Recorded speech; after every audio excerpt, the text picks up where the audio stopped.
영원을 상상해 보세요. 철학적인 관념이 아니라 물리적 실체로서 말입니다. 마치 돌처럼.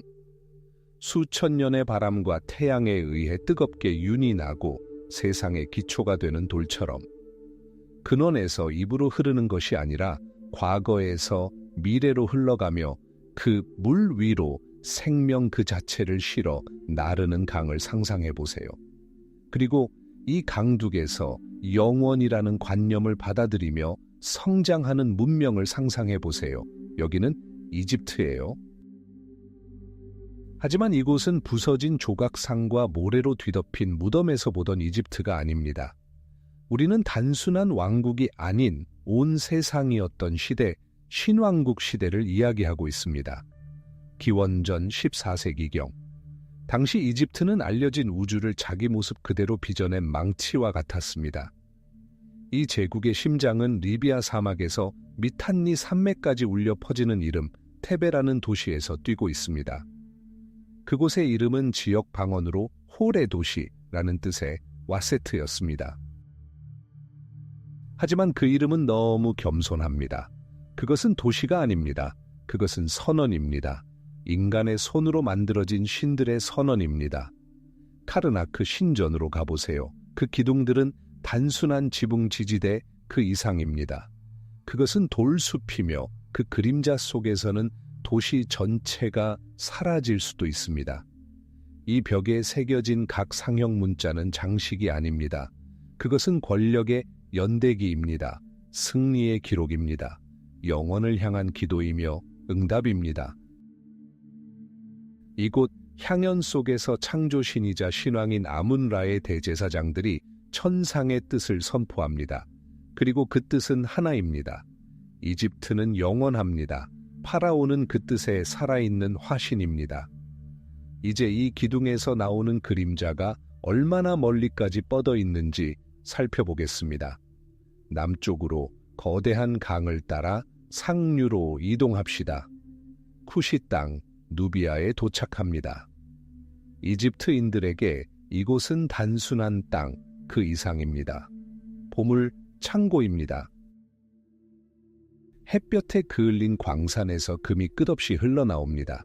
신전에 바칠 금, 석관에 바칠 금, 외국 왕에게 뇌물을 주고 충성스러운 장군에게 보상할 금, 나일 강변에는 용의 이빨처럼 이집트 요새들이 서 있습니다. 부헨, 셈나, 쿰마. 성벽의 두께는 5m입니다. 고대 세계에서 가장 치명적인 명사수였던 누비아 궁수들과 전투로 단련된 이집트 용병들이 요새를 지키고 있습니다.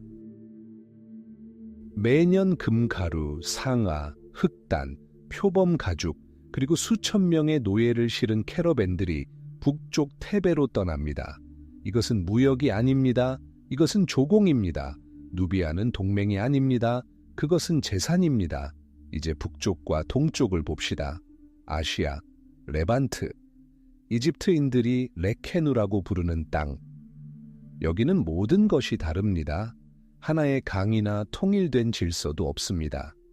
여기는 도시 국가, 왕국, 부족들이 뒤섞인 모자이크와 같습니다. 히타이트, 미탄니, 바빌로니아 모두 이집트를 바라봅니다. 어떤 이들은 두려움을, 어떤 이들은 시기심을, 어떤 이들은 숨겨진 증오심을 품고 있습니다. 하지만 모두 존경심을 품고 있습니다. 전사 파라오 투트모세 3세를 떠올려 봅시다. 아시아에서 17번의 승리를 거둔 그는 17번이나 시나이 사막을 건너 세상에 누가 최고인지를 보여주었습니다. 그의 가장 큰 승리는 기원전 527년 메기도 전투였습니다. 미탄니 왕국의 선동을 받은 시리아와 가나안 왕들의 연합군은 파라오에게 도전하기로 결정했습니다.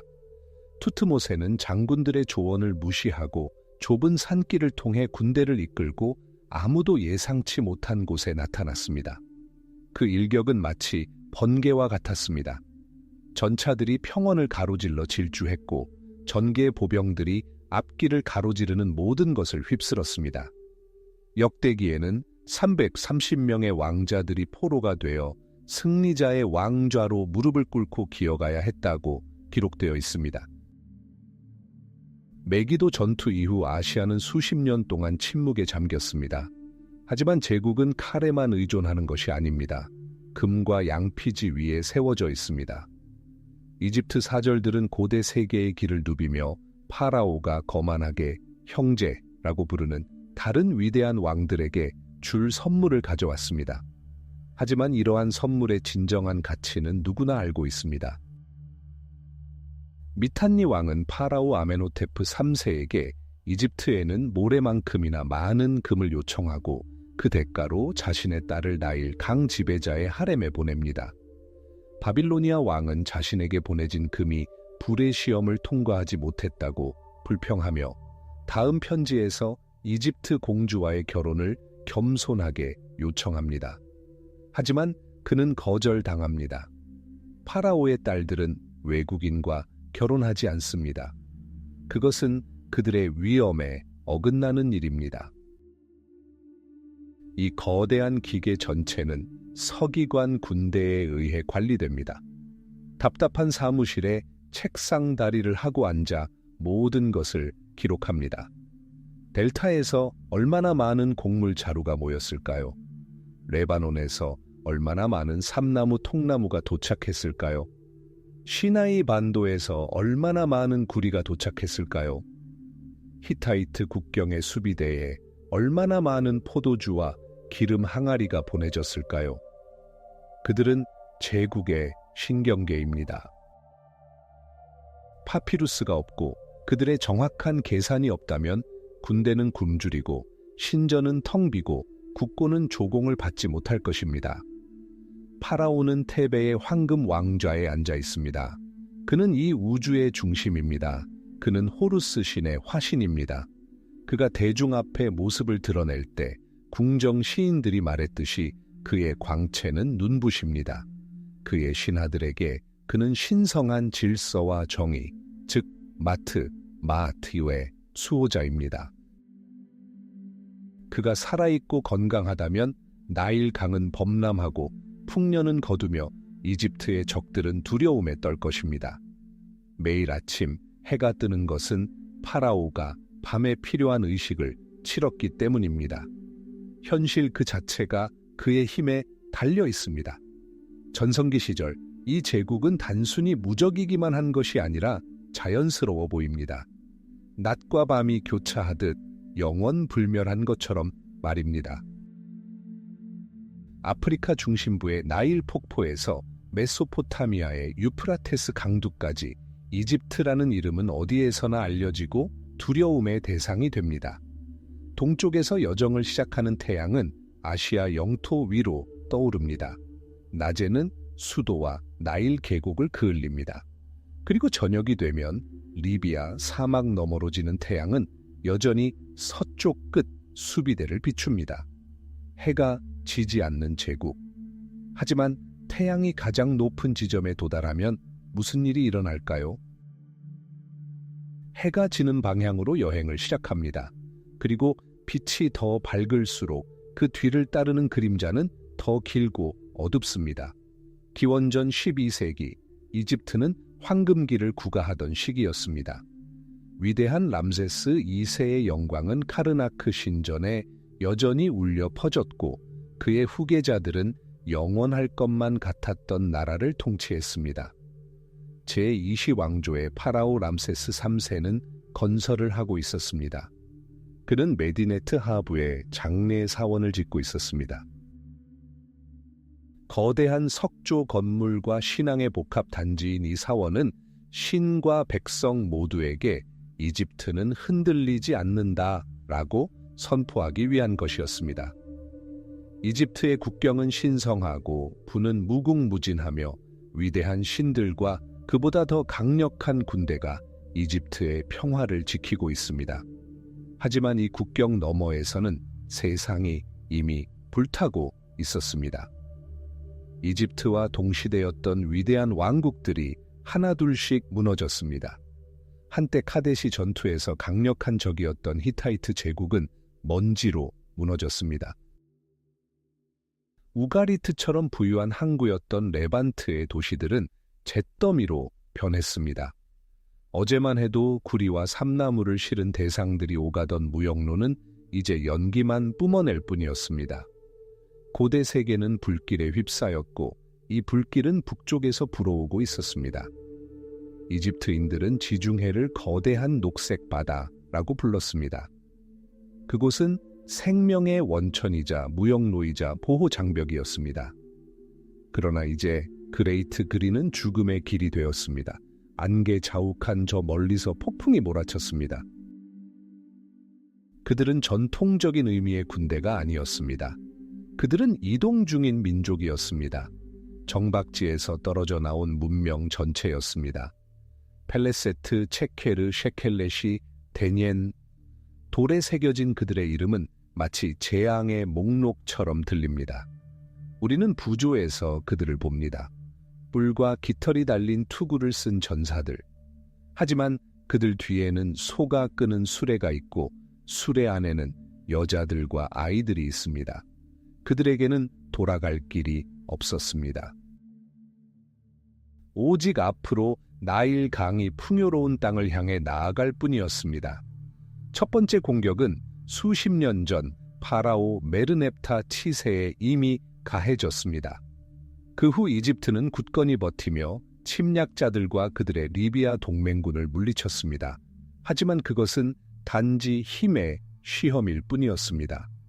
람세스 3세 통치 8년째인 지금 다가오는 것은 파도가 아니었습니다. 바로 바다였습니다.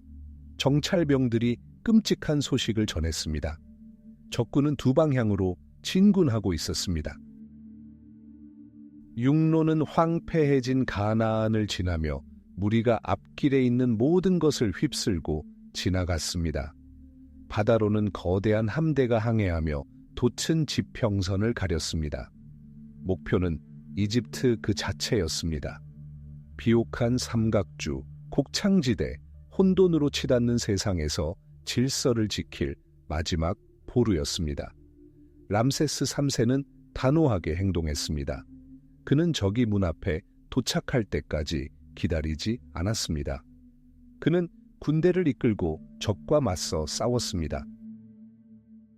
가나안 남쪽 국경 자희에서 이집트 전차들이 육지 부대의 선봉을 들이받았습니다.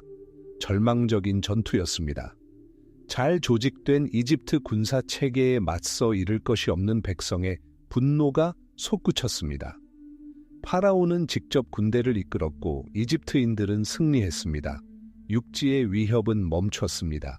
하지만 가장 끔찍한 시련이 우리 앞에 기다리고 있었습니다. 바로 바다 위에서였습니다.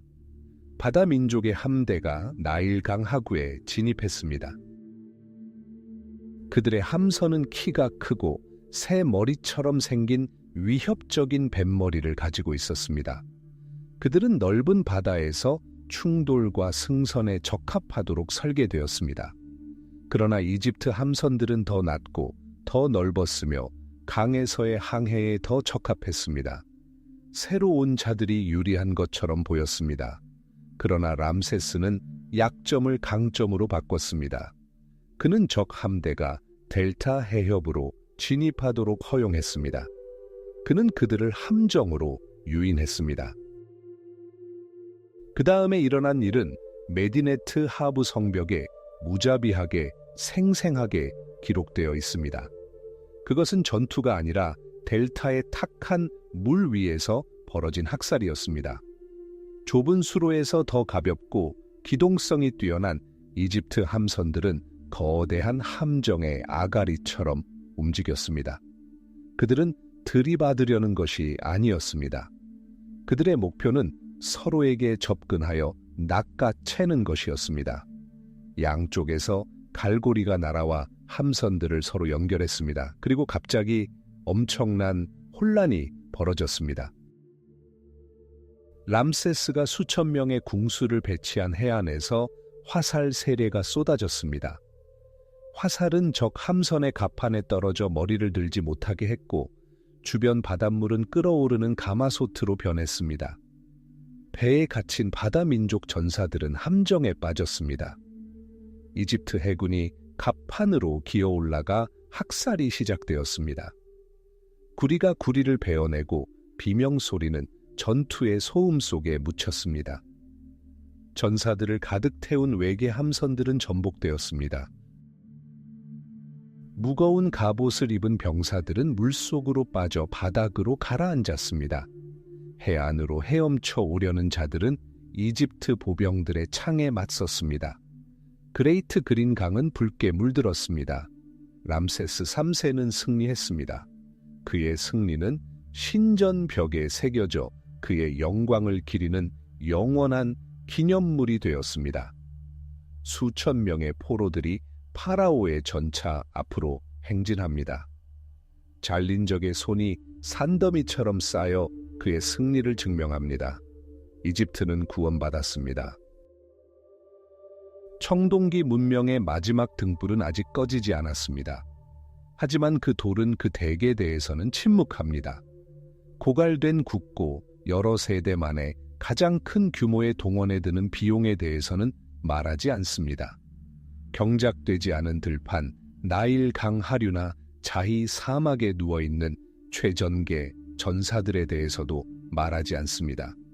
승리는 완벽했습니다. 그리고 그것은 파괴적이었습니다. 그레이트 그린에서 불어온 폭풍은 격퇴되었습니다. 하지만 이집트 국가의 기반에는 깊은 균열이 남았습니다. 외부의 적은 패배했습니다. 하지만 내부의 적, 즉 피로, 경제 위기, 사회적 긴장은 더욱 강해지고 있었습니다. 이집트는 가장 끔찍한 전투에서 승리했습니다. 그리고 바로 이 승리가 길고 고통스러운 몰락의 시작을 알렸습니다. 제18왕조 시대의 이집트를 상상해 보세요. 테베의 공기는 짙고 달콤하며 나일 강이 토사와 향, 그리고 권력의 냄새가 진동합니다. 화관 감과 금으로 조각된 영원처럼 보이는 그 권력. 왕좌에는 단순한 왕이 아닙니다. 살아있는 신, 호루스의 화신, 마트마아트, 즉 우주의 질서와 정의를 보장하는 존재가 앉아 있습니다. 그의 말씀은 우주의 법칙이고 그의 몸짓은 별들의 움직임입니다. 수천 년 동안 그랬습니다. 그러나 이 황금기 제국의 심장부에서 또 다른 권력이 부상하기 시작했습니다. 왕관도 홀도 없는 권력이었습니다. 두 개의 힘, 한 하늘에 떠있는 두 개의 태양, 지상에 살아있는 신 파라오, 그리고 테베에 있는 카르나크 신전이 제국의 심장이 된 신들의 왕 아문라. 처음에는 공생관계였다. 파라오는 신전을 짓고 사제들은 그의 승리를 위해 기도했다. 하지만 점차 균형이 흔들리기 시작했다. 마치 영원의 시계 속 모래알처럼 눈에 보이지 않게. 누비아나 시리아에서 전리품을 가득 실은 각 대상과 승리의 원정은 그들을 더욱 강하게 만들었습니다. 파라오들은 아문에게 감사하며 그의 신전에 셀 수 없이 많은 선물을 쏟아부었습니다. 위대한 정복자 투트모세 3세는 16클번의 원정 끝에 카르나크 신전의 엄청난 금과 은, 수천 마리의 가축, 그리고 수십만 헥타르의 비옥한 땅을 기증했습니다. 아문 신전은 이집트 최대의 토지 소유주가 되었습니다. 그들은 자체 함대, 작업장, 광산을 소유했습니다. 파라오의 금고가 아닌 그들의 손에 군대를 운영할 수 있는 부를 축적했습니다. 아문 라이 사제단은 파라오의 제국 안에 보이지 않는 제국을 건설했습니다. 그들의 권력은 단순히 경제적인 것이 아니었습니다. 이집트 세계관의 핵심까지 더 깊이 파고들었습니다. 사제들은 신의 단순한 하인을 넘어 신의 목소리가 되었습니다. 카르나크 신전의 아문 신탁은 운명을 결정하기 시작했습니다. 신의 조각상은 화려한 행렬을 이루며 운반되었고 사제들의 미묘한 조작을 통해 올바른 사람을 지시하고 승인하거나 거부하는 결정을 내렸습니다. 신의 의지는 정치적 도구가 되었습니다. 위대한 여성 파라오 하트셉수트를 기억합시다. 그녀는 자신의 전례 없는 권력을 정당화하기 위해 전통에 도전하지 않았습니다. 오히려 전통을 다시 썼습니다. 사제들의 지원을 받아 그녀의 신성한 탄생에 대한 전설이 만들어졌습니다. 남자가 아닌 아문이 아버지 투트모세 1세로 변장하여 아못의 여왕에게 내려와 미래의 통치자를 잉태했습니다. 데이르 엘 바하리에 있는 그녀의 장례 사원 벽에는 아직도 이 이야기가 돌에 새겨져 있습니다. 이는 훌륭한 정치적 행보였지만 위험한 선례를 남겼습니다. 아문이 왕위를 줄 수 있다면 그 왕위도 차지할 수 있었습니다. 파라오의 권력은 더 이상 절대적이지 않았습니다. 그것은 조건부였습니다. 신의 은총에 의존하게 되었고 신의 뜻은 흰 리넨 옷을 입은 남자들이 해석했습니다. 신왕국 시대의 전성기였던 아메노테프 3세의 통치기에 이러한 이중 권력 체계는 절정에 달했습니다. 파라오의 궁정은 전례 없는 호화로움으로 가득했습니다. 이집트는 패권국이었고 바빌론과 미탄니의 왕들은 이집트에 조공을 바쳤습니다. 그러나 이러한 화려한 외관 뒤에는 아문의 대제사장이 국가의 두 번째, 때로는 첫 번째 인물이었습니다.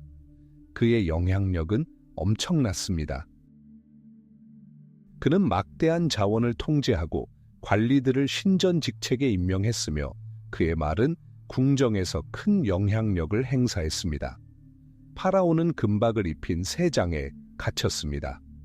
그는 여전히 신이었지만 그의 신성은 이제 다른 신으로부터 끊임없는 확인을 필요로 했습니다.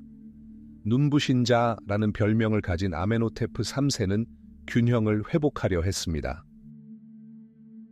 그는 태양 원반, 즉 만물에 생명을 불어넣는 에너지를 지닌 비인격적이고 만물을 포괄하는 신아텐 숭배를 적극적으로 장려하기 시작했습니다.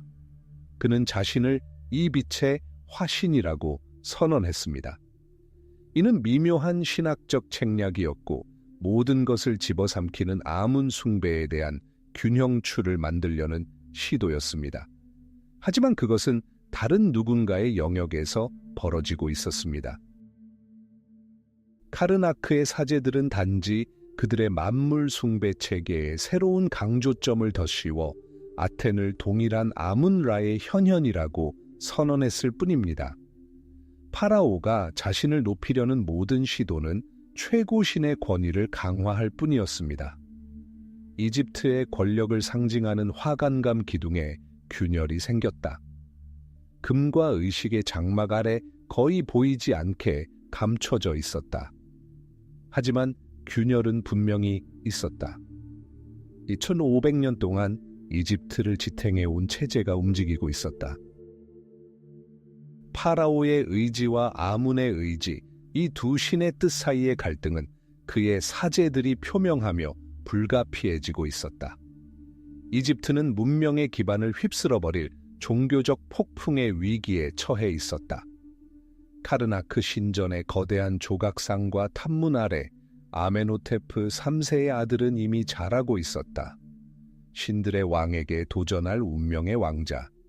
그의 이름은 아메노테프 4세였다. 하지만 역사는 그를 다른 이름으로 기억할 것이다. 아크나텐. 제국은 하룻밤 사이에 무너지지 않습니다. 쓰러진 삼나무처럼 귀청이 터질 듯한 굉음을 내며 무너지지 않습니다. 아닙니다.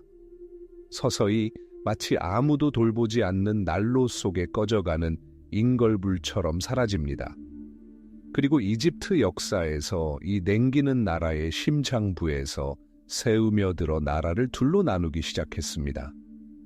신왕국 시대에 위대한 정복자들과 피라미드 건설자들의 시대는 전투가 아닌 침묵 속에서 막을 내렸습니다. 금반지 대신 먼지가 바람에 날리는 금고에는 침묵이 흘렀습니다. 레바논 목재와 누비아 금을 실은 배들이 점점 더 자주 들어오지 않는 항구에는 침묵이 흘렀습니다. 위대한 람세스 왕조의 마지막 왕 11번째 람세스는 명목상의 파라오일 뿐이었습니다. 한때 시리아 사막에서 나일강 폭포까지 뻗었던 그의 권력은 이제 궁궐 성벽에만 간신히 닿았습니다. 나라는 굶주림에 시달렸습니다. 길에는 깡패들이 난무했고 신전의 사제들은 귀머거리 신들에게 기도를 올렸습니다. 그리고 이러한 권력의 공백 속에서 두 개의 머리를 가진 괴물이 태어났습니다. 남쪽 테베의 신성한 도시 아문에서 향과 수천 년 된 기도로 가득 찬 그곳에서 헤리호르라는 남자가 일어났습니다. 그는 혈통의 왕자가 아니었습니다. 그는 아문라의 대제사장이 된 군사 지도자였습니다. 그의 손에는 군대와 세계에서 가장 부유한 신전의 보물, 그리고 무엇보다도 백성의 신앙이 쥐어져 있었습니다. 멀리 떨어진 수도의 파라오가 체면을 잃는 동안 헤리호르는 체면을 되찾았습니다. 그는 질서를 회복했고 누비아 총독의 반란을 진압했습니다. 그는 신의 이름으로 말했습니다.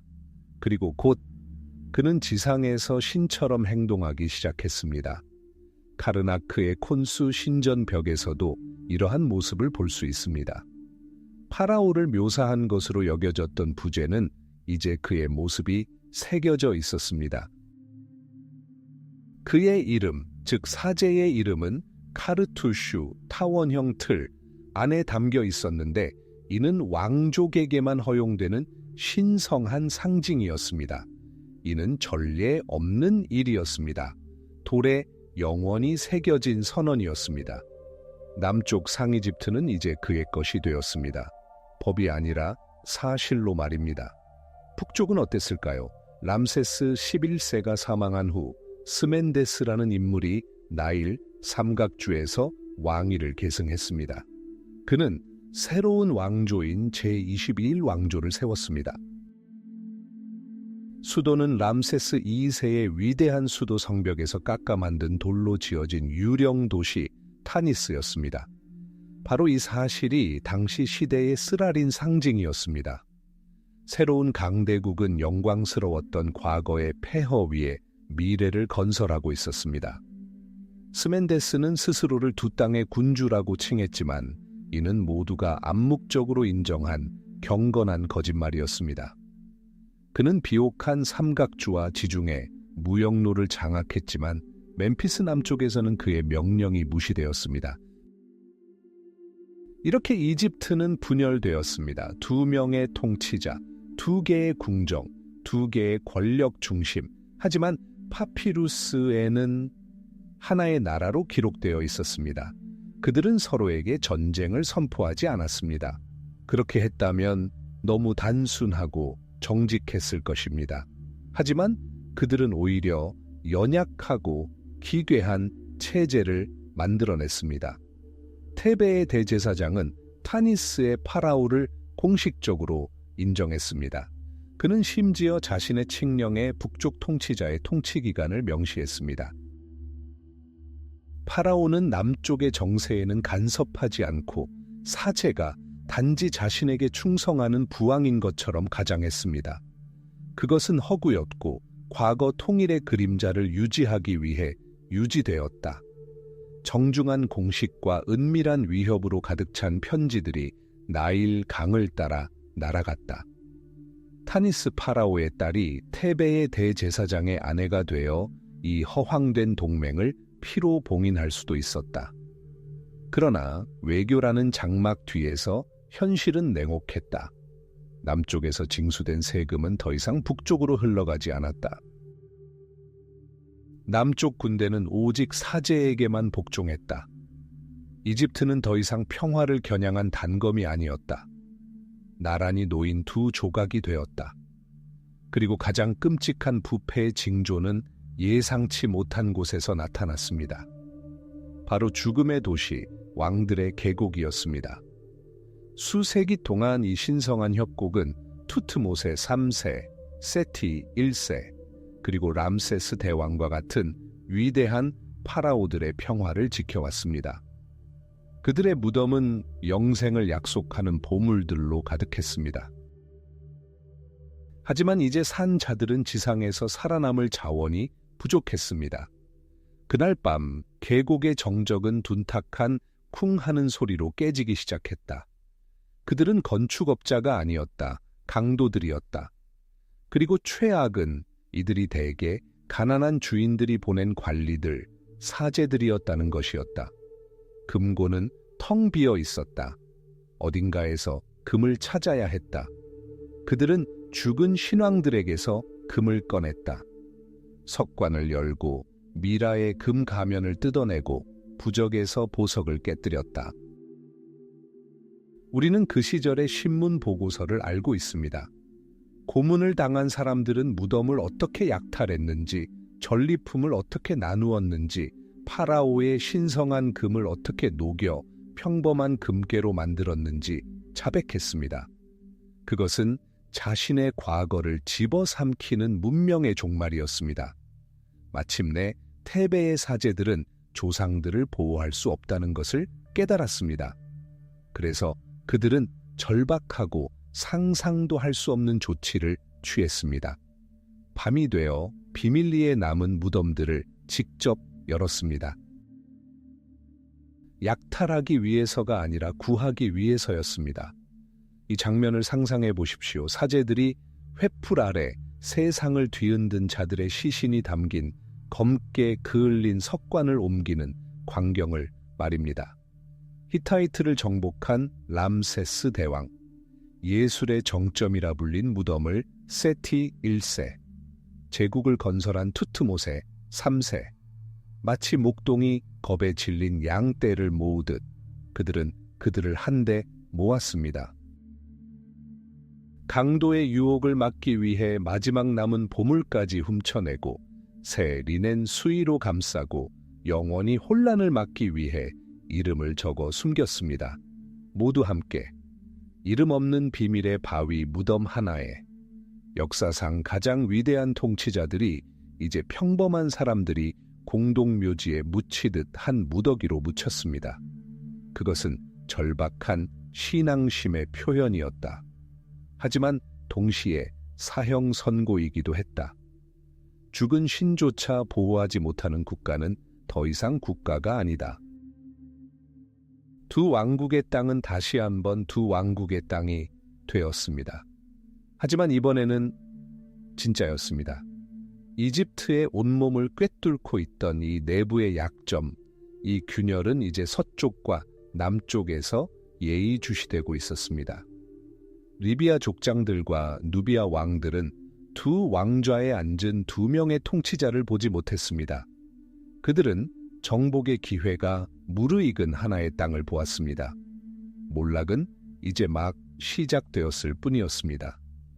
위대하고 고대했던 이집트가 무너지는 동안 그 영혼은 죽어갔습니다. 북쪽의 늪지대 델타에서는 이집트식 이름을 가진 리비아 족장들, 즉 하찮은 왕들이 비옥한 땅의 조각을 두고 다투었습니다. 그들은 판지로 궁전을 짓고 스스로를 파라오라 칭했지만 그들의 권력은 자기 성벽의 그림자를 넘어설 수 없었습니다. 신전들은 황폐해졌습니다. 투트모세와 람세스의 영광을 묘사한 벽의 상형 문자는 먼지로 뒤덮였습니다.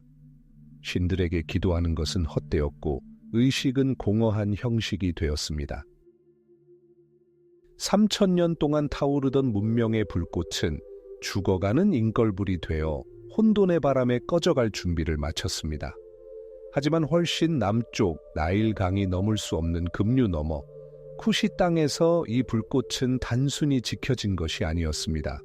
오히려 부채질되었습니다. 그곳 누비아에는 조상들이 수세기 동안 이집트의 가신, 제자, 때로는 노예였던 민족이 살았습니다. 그들은 이집트 문화를 깊이 흡수하여 자신들의 것으로 만들었습니다. 그들은 이집트에서 오랫동안 잊힌 흉포함과 순수함으로 테베의 아문을 숭배했습니다. 그들의 왕들은 검은 피부에 이중 왕관을 쓰고 상형 문자를 기록했으며 작고 가파른 피라미드를 건설했습니다. 하지만 그 피라미드 역시 영생에 대한 믿음으로 가득 차 있었습니다. 그리고 그들은 고통과 경멸의 눈으로 북쪽 영적인 고향의 고뇌를 바라보았습니다.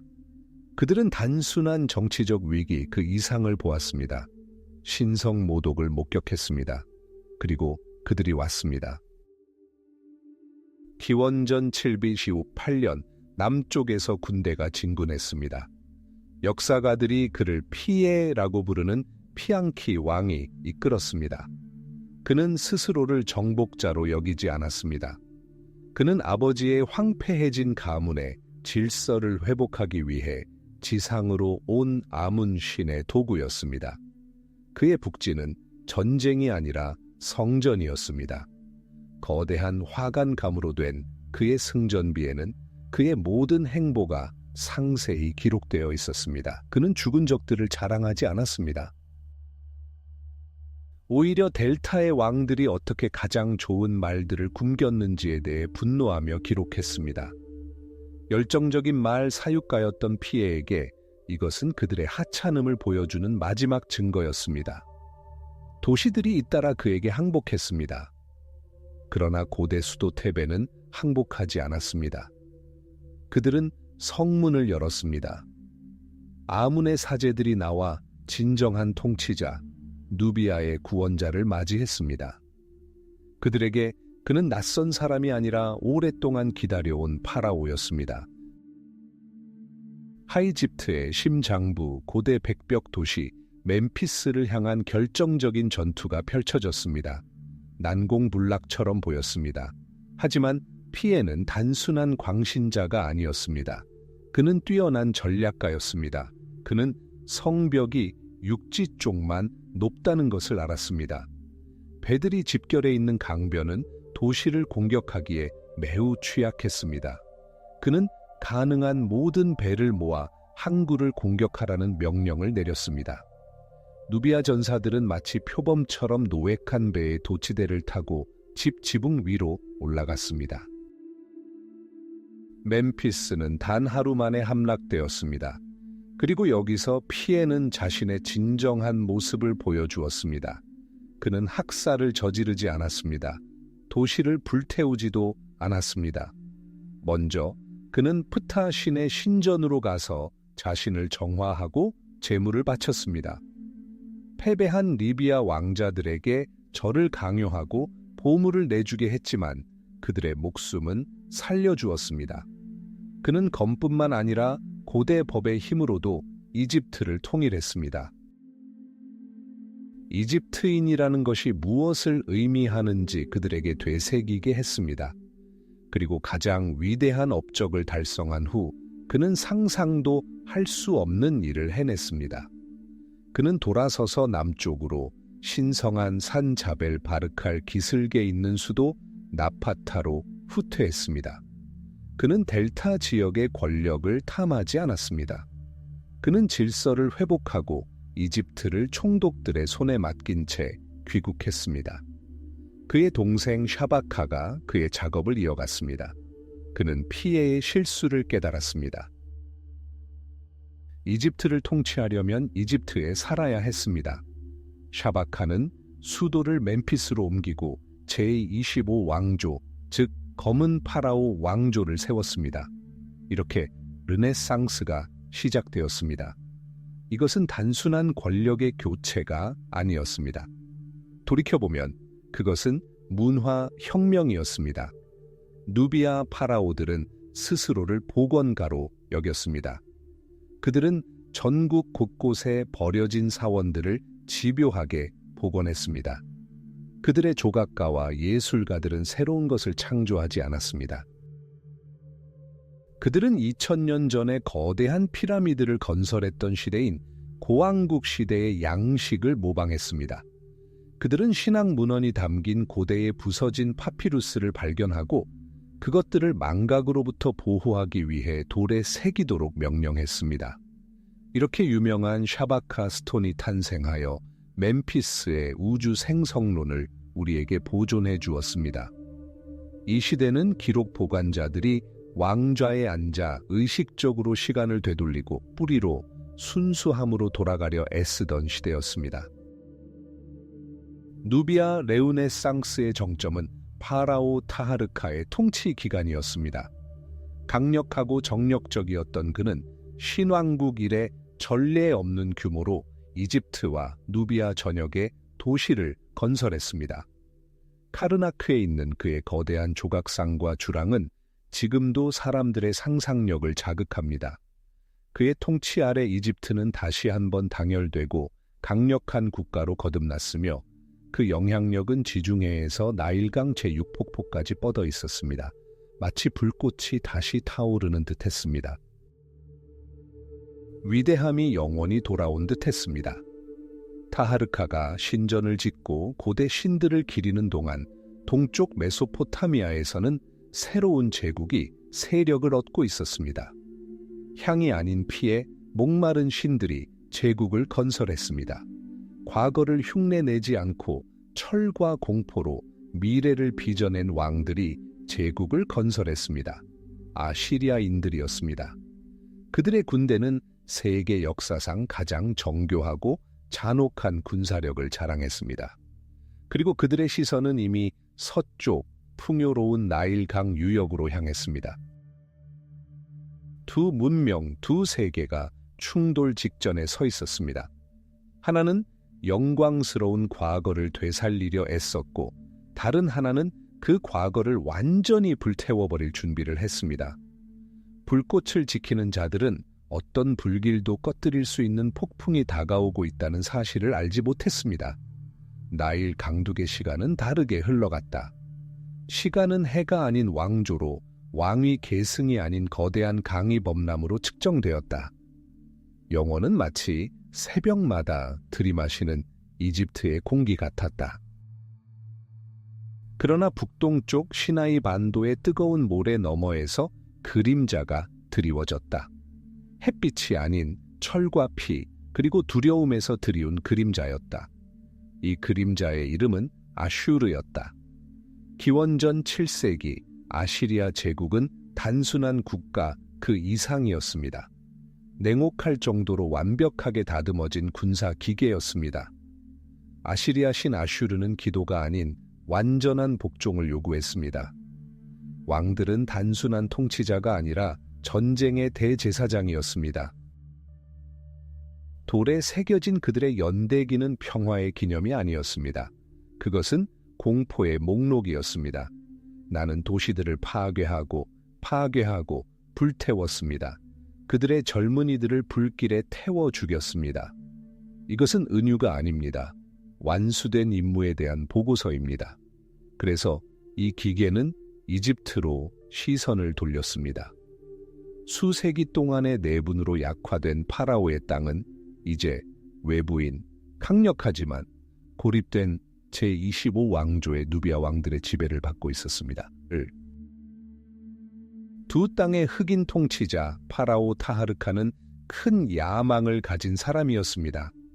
그는 사원을 건설하고 고대 전통을 부활시켰으며 자신을 람세스의 진정한 후계자로 여겼습니다. 하지만 그는 더 이상 존재하지 않는 세상을 통치했습니다. 기원전 671년 아시리아 왕 에사르하돈은 사막을 가로질러 군단을 진군시켰습니다. 이집트인들은 청동 무기와 조상에게서 물려받은 용맹함에 의지하여 그들을 맞섰습니다. 그들은 철제 무기, 상상조차 하지 못했던 공성탑, 그리고 전쟁을 신성한 의식이 아닌 하나의 기술로 여기는 군대의 규율에 맞섰습니다. 고대 수도 멤피스를 향한 전투는 짧고 무자비했습니다. 아시리아인들은 성벽을 무너뜨렸습니다. 3000년의 역사를 간직한 이 도시는 약탈의 대상이 되었습니다. 에사르하돈의 승전비는 그의 승리를 숨기지 않았습니다. 그의 왕비, 후궁, 왕세자, 그리고 그의 아들, 딸들, 그리고 그의 재산과 재물, 말, 가축, 그리고 헤아릴 수 없이 많은 가축들을 아시리아로 끌고 왔습니다. 나는 쿠시를 이집트에서 몰아냈습니다. 타하르카의 아들은 사슬에 묶인 채 마치 이상한 짐승처럼 니네베 거리를 행진했습니다. 그 굴욕은 이루 말할 수 없었습니다. 타하르카는 남쪽으로 도망쳐 누비아 영지로 향했습니다. 이집트는 함락된 듯 했습니다. 아시리아인들은 수비대를 버리고 지역 군주들, 즉 순종적인 봉신들을 왕좌에 앉혔습니다. 그러나 나일 계곡의 정신은 꺾이지 않았습니다. 에사르하돈의 군대가 지평선 너머로 사라지자마자 타하르카가 돌아왔습니다. 그는 아시리아 수비대를 몰아냈고 멤피스는 다시 한번 궁전에서 이집트어를 들을 수 있었습니다. 이는 믿을 수 없을 만큼 용감한 행동이었습니다. 하지만 치명적인 실수였습니다. 아시리아 제국은 불복종을 용서하지 않았습니다. 에사르하돈의 아들, 잔혹하고 박식한 아슈르바니팔은 수세기 동안 기억될 교훈을 남기기로 결심했습니다. 그는 새롭고 더 큰 군대를 모아 이집트가 경험하지 못했던 경로로 이집트를 침략했습니다. 타하르카는 패배했습니다. 그는 다시 한번, 이번에는 영원히 도망쳐 머나먼 고향 땅에서 죽음을 맞이했습니다. 하지만 아슈르바니팔은 파라오의 죽음에 만족하지 않았습니다. 그에게는 이집트의 영혼이 필요했습니다. 그리고 그는 테베로 갔습니다. 테베, 혹은 이집트인들이 와셋이라고 불렀던 그곳. 100개의 문이 있는 도시, 신들의 왕 아문라 숭배의 성지. 카르나크와 룩소르에 있는 신전 단지는 1500년 동안 문명의 종교적 중심지였습니다. 여러 세대에 걸쳐 파라오들이 축적한 황금이 오벨리스크와 벽을 뒤덮었습니다. 테베의 평화를 어지럽히는 것은 단순한 신성모독 이상의 일이었습니다. 상상도 할 수 없는 일이었습니다. 기원전 614년 상상도 할 수 없는 일이 일어났습니다. 아시리아 병사들이 성지를 습격했습니다. 그들은 단순히 약탈만 한 것이 아니었습니다. 영원이라는 개념 자체를 파괴했습니다. 탑에서 금판을 뜯어내고 신상을 산산조각내고 전설의 보물 창고를 약탈했습니다. 수만 명의 장인, 서기관, 사제들이 노예로 끌려갔습니다. 가져갈 수 있는 것은 모두 가져갔고 가져갈 수 없는 것은 모두 박살냈습니다. 아슈르바니팔은 자랑했습니다. 아슈르와 이슈타르의 도움으로 이 도시 전체를 정복했습니다. 은, 금, 보석, 셀 수 없이 많은 전리품을 가져갔습니다. 테베 함락 소식은 중동 전역에 울려 퍼졌습니다. 심지어 니네베의 멸망을 예언했던 성경의 예언자 나훔조차도 이 재앙을 언급했습니다. 네가 강들 사이에 서서 물로 둘러싸인 노암몬 테베보다 나으냐? 그러나 그도 유배를 당하고 포로가 되었다. 테베가 함락된다면 누구든 멸망할 수 있습니다. 아시리아인들은 사라졌습니다. 그들의 거대한 제국은 머나먼 이집트까지 영원히 지배하기에는 너무 컸습니다. 하지만 그들은 초토화와 무너진 정신을 남겼습니다. 테베는 이 타격에서 결코 회복하지 못했습니다. 영광을 영원히 잃고 예전의 그림자만 남았습니다. 아슈르의 그림자가 이집트에 드리워졌습니다. 그것은 단순한 군사적 패배의 그림자가 아니었습니다. 깨달음의 그림자였습니다. 그들의 신들이 전능하지 않다는 깨달음, 그들의 국경이 불가침이 아니라는 깨달음, 사막 위의 별처럼 영원해 보였던 그들의 문명이 얼마나 취약한지 깨달았습니다. 3000년 만에 처음으로 이집트는 자신의 운명을 스스로 개척하지 못하고 그저 남의 게임에 휘말린 속국, 남들이 규칙을 정하는 판 위의 말과 같은 존재가 되었습니다. 황금기는 영원히 사라졌습니다. 앞으로는 수세기 동안의 생존을 위한 투쟁이 기다리고 있었지만 이집트는 결코 승리할 운명이 아니었습니다. 기원전 34년 알렉산드리아. 지중해의 짭짤한 숨결의 향이 어우러져 짙고 달콤한 공기가 감돌았다. 햇살이 쏟아지는 광활한 체육관 한가운데 높은 은빛 단상 위에는 2개의 황금 왕좌가 놓여 있었다. 한 왕좌에는 디오니소스 신의 옷을 입은 마르쿠스 안토니우스가 앉아 있었고, 다른 왕좌에는 이시스 여신의 반짝이는 옷을 입은 프톨레마이오스 왕조의 마지막 여왕 클레오파트라 7세가 앉아 있었다. 이것은 단순한 연극이 아닙니다. 도전입니다. 그들의 발치, 낮은 왕좌에는 그들의 자녀들이 앉아 있습니다. 알렉산더 헬리오스에게는 아직 정복당하지 않은 땅인 아르메니아, 메디아, 파르티아가 주어집니다. 그의 쌍둥이 누이 클레오파트라 셀레네에게는 키레나이카와 리비아가 주어집니다. 그리고 6살밖에 되지 않은 막내 프톨레마이오스 필라델푸스에게는 시리아와 킬리키아가 약속됩니다. 하지만 가장 큰 타격은 로마의 심장부에 가해집니다. 클레오파트라와 가이우스 율리우스 카이사르의 아들 카이사리온이 독재자의 진정한 후계자로 선포됩니다. 그는 왕준광으로, 그의 어머니는 왕준광비로 선포됩니다.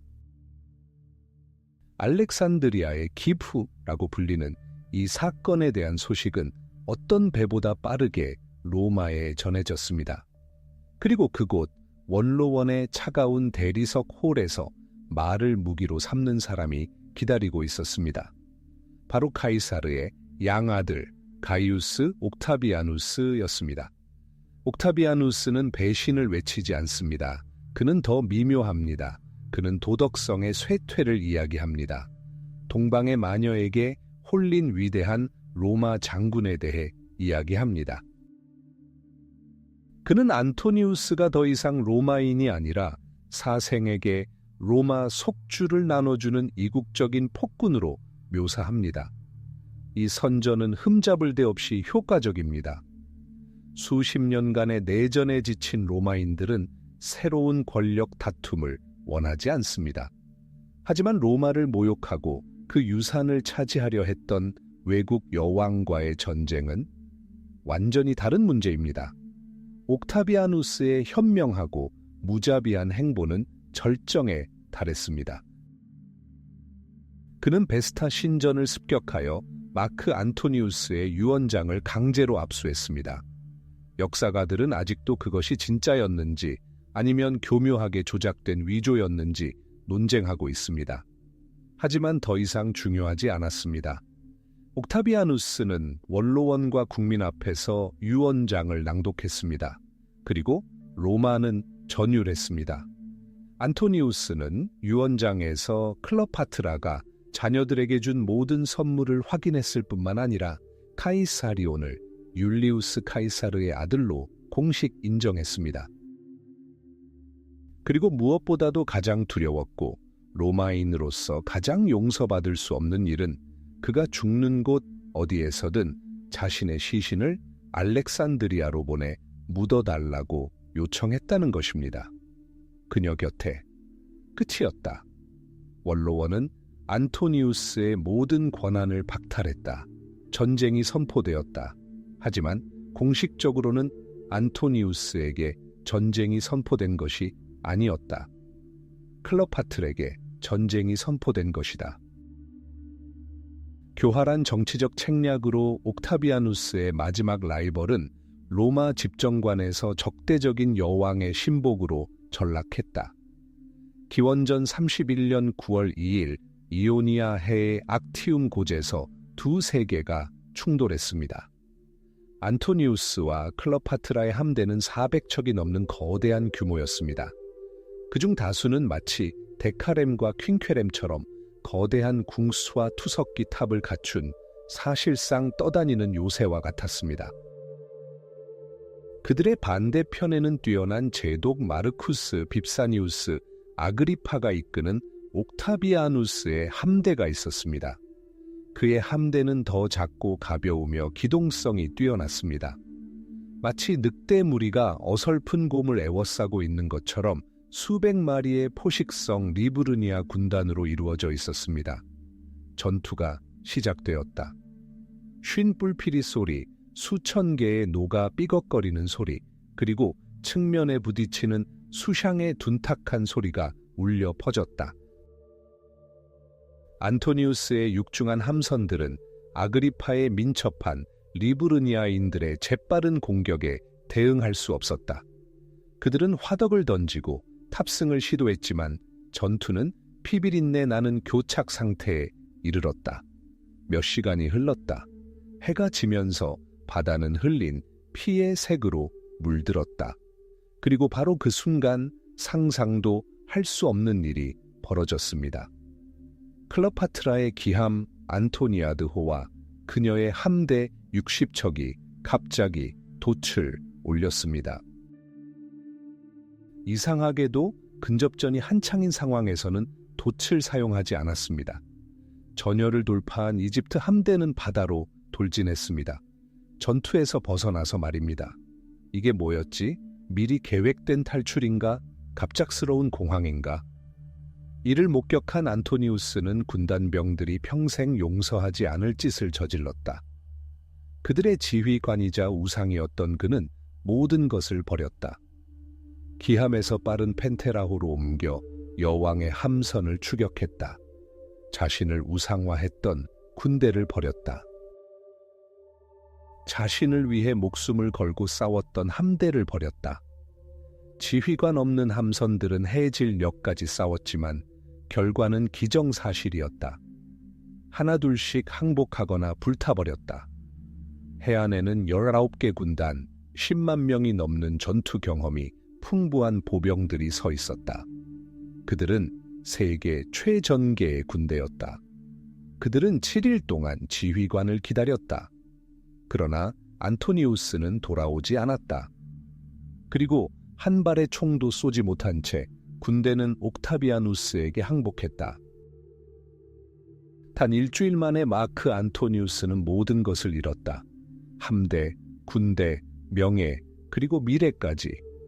알렉산드리아에서 그들은 파멸의 침묵을 맞이했습니다. 안토니우스는 바닷가에 지은 외딴 집에 틀어박혀 있었습니다. 그는 인간성을 혐오했던 아테네의 인간 혐오자 티몬의 이름을 따서 티모니움이라고 이름 붙였습니다. 그는 술을 마시고 침묵을 지켰습니다. 모두에게 배신당했지만 무엇보다도 자신에게 배신당했습니다. 클레오파트라는 더 적극적이었습니다. 그녀는 탈출구를 찾으려 애썼습니다.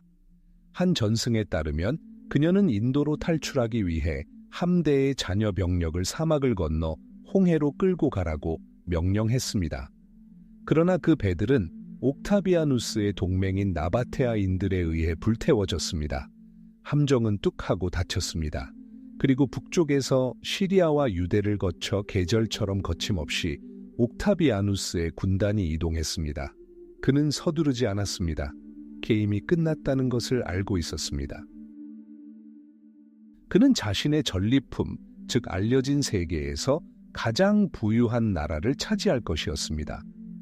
알렉산드리아의 호화로운 궁전 담장 뒤편에서 300년의 역사를 자랑하는 프톨레마이오스 왕조는 마지막 나날을 보내고 있었습니다. 그리고 뜨거운 이집트의 공기에 숨 막히는 듯했던 그 순간 이미 3000년을 이어온 고대 이집트의 독립 역시 마지막을 향해 힘겹게 나아가고 있었습니다. 역사의 시계는 자정을 알리는 종소리를 울리려 하고 있었습니다. 동쪽에서 새로운 태양이 떠오르고 있었다. 철의 태양이었다. 그 이름은 페르시아였다. 오랜 세월 위풍당당한 고대 이집트는 이 그림자가 세상을 집어삼키는 모습을 수십 년 동안 지켜보았다. 교활하고 성공적인 통치자였던 파라오 아모세 2세는 오랫동안 통치했다. 그는 국경을 강화하고 동맹을 맺고 국고를 채웠다. 바빌론의 함락을 지켜보았다. 사르디스의 화재 소식을 들었다. 그는 위대한 왕국들 중 마지막인 자신의 왕국이 다음 차례라는 것을 알고 있었다. 하지만 아모세는 늙었다. 그의 시대는 홍수 후 나일 강처럼 쇠퇴하고 있었다. 그리고 키루스 대왕의 아들 페르시아의 왕 중 왕 캄비세스 2세는 젊고 야심만만했으며 참을성이 없었다. 그에게는 오직 구실만 필요했다. 그리고 구실이 마련되었습니다. 그리스인들이 전하는 전설에 따르면 캄비세스는 아흐모세의 딸을 결혼시키려고 요구했습니다. 야만인에게 왕족의 혈통을 물려주고 싶지 않았지만 거절하기도 두려웠던 파라오는 계략을 꾸몄습니다. 그는 전임자의 딸인 아름다운 니테티스를 페르시아로 보내 자신의 딸인 것처럼 속였습니다. 이 속임수는 곧 드러났습니다. 그 모욕은 치명적이었습니다. 피로써 씻어내야 했습니다. 이집트의 피로써. 하지만 수세기 동안 이집트를 지켜온 불타는 장벽, 물이 없는 시나이 사막을 어떻게 거대한 군대를 이끌고 건널 수 있을까? 답은 이집트에서 나왔다. 그의 이름은 할리카르나소스 출신의 파네스였다. 그리스 용병이자 파라오 휘하 최고의 장군 중 한 명이었다. 영리하고 잔인하며 주인에게 원한을 품은 그는 이집트의 모든 군사 비밀을 머릿속에 품고 이집트를 떠났다. 그는 길을 알고 있었고 수비대의 규모도 알고 있었다. 그리고 가장 중요한 것은 사막을 건너는 방법을 알고 있었다. 파네스는 아랍 유목 부족과 거래를 했다. 모래 속에 숨겨진 수만 개의 물가죽이 페르시아 군대를 기다리고 있었다. 한 사람의 배신이 수십만 명의 침략자들에게 길을 열어준 것이다. 기원전 525년 늙은 아흐모세가 이미 무덤에 누워있고 그의 미숙한 아들 프산메티쿠스 3세가 왕위에 오르던 무렵 페르시아 군대는 마치 모래폭풍처럼 이집트 국경으로 몰려들었습니다. 나일 삼각주 전체의 관문인 국경 요새 펠루시움 성벽에서 두 세력은 결정적인 전투를 벌였습니다. 이집트인들은 자신들의 땅과 신, 그리고 천년의 역사를 위해 필사적으로 싸웠습니다. 그들의 청동 코페시는 페르시아의 강철과 맞붙었습니다. 전차들은 이미 피로 붉게 물들기 시작한 모래 위를 질주했습니다. 그러자 캄비세스는 칼보다 더 무시무시한 무기를 꺼냈다. 그는 이집트인들이 동물, 특히 바스테트 여신에게 바쳐진 고양이를 깊이 존경한다는 것을 알고 있었다. 그의 명령에 따라 페르시아 전사들은 방패에 고양이 그림을 그렸다. 게다가 최전선에는 살아있는 고양이, 따오기, 개들이 있었는데 이 모든 동물들을 죽이는 것은 이집트에서 가장 큰 죄악으로 여겨졌다. 이집트 궁수들은 화를 내렸다. 창병들은 후퇴했다. 적을 쓰러뜨리는데 익숙한 그들의 손은 살아있는 신들의 화신을 향해 무기를 들어 올릴 수 없었다. 이것은 전투가 아니었다. 심리적인 학살이었다. 이집트의 강점인 신앙심은 이집트의 아킬레스건이 되었다. 파라오의 군대는 패주했다. 고대 수도 멤피스로 가는 길이 열렸다. 멤피스는 짧은 포위 공격 끝에 함락되었습니다. 젊은 파라오 프산메티쿠스 3세는 포로로 잡혔습니다. 천년간의 독립은 단축되었습니다. 하지만 캄비세스는 단순히 이집트를 정복하고 싶었던 것이 아니었습니다. 그는 이집트에 굴욕감을 주고 싶었습니다. 이집트의 정신을 꺾고 싶었습니다. 포로가 된 프산메티쿠스는 옛 궁전 앞 광장으로 끌려나갔다. 그는 어쩔 수 없이 지켜봐야 했다. 먼저 노예의 누더기를 걸치고 물병을 든 그의 딸이 이집트의 다른 귀족 여인들과 함께 나일 강을 향해 걸어갔다. 파라오는 아무 말도 하지 않고 눈을 땅으로 숙였다. 그 다음 겨우 20살이 된 그의 아들이 그의 옆을 지나갔다. 그는 다른 이집트 귀족 청년 2,000명과 함께 처형장으로 끌려갔다. 멤피스 포위 공격 당시 전사한 모든 페르시아인에 대한 처형이었다. 프산메티쿠스는 자신의 후계자가 죽음으로 끌려가는 모습을 지켜보았다. 그는 눈물도 흘리지 않았고 소리도 내지 않았다.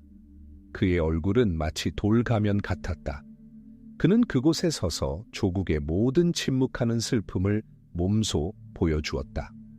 그런데 노예와 포로들 사이에서 그는 한 노인을 발견했습니다.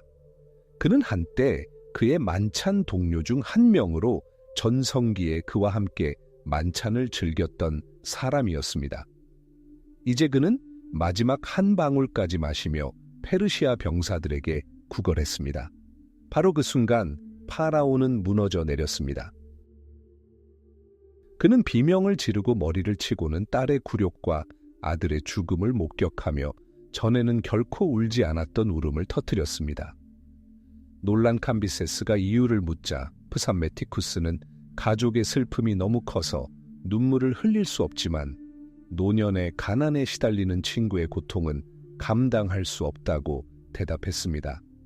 페르시아인들조차 감동했습니다. 하지만 동정심은 운명을 바꾸지 못했습니다. 캄비세스는 스스로를 파라오로 선포하고 왕의 칭호를 받아들였으며 산 이집트와 하이집트의 이중 왕관을 썼습니다. 하지만 이는 희극에 불과했습니다. 그는 이방인이자 정복자였습니다. 경로한 그는 이집트인들이 프타 신의 살아있는 화신인 신성한 황소 아피스를 기리는 신전에 뛰어들어 아피스의 허벅지를 찔렀다고 합니다. 새로운 파라오의 손에 신성한 동물이 죽는 것은 이집트인들에게 하나의 징조가 되었습니다. 신들이 그들에게 등을 돌린 것이었습니다. 홀은 부러졌습니다.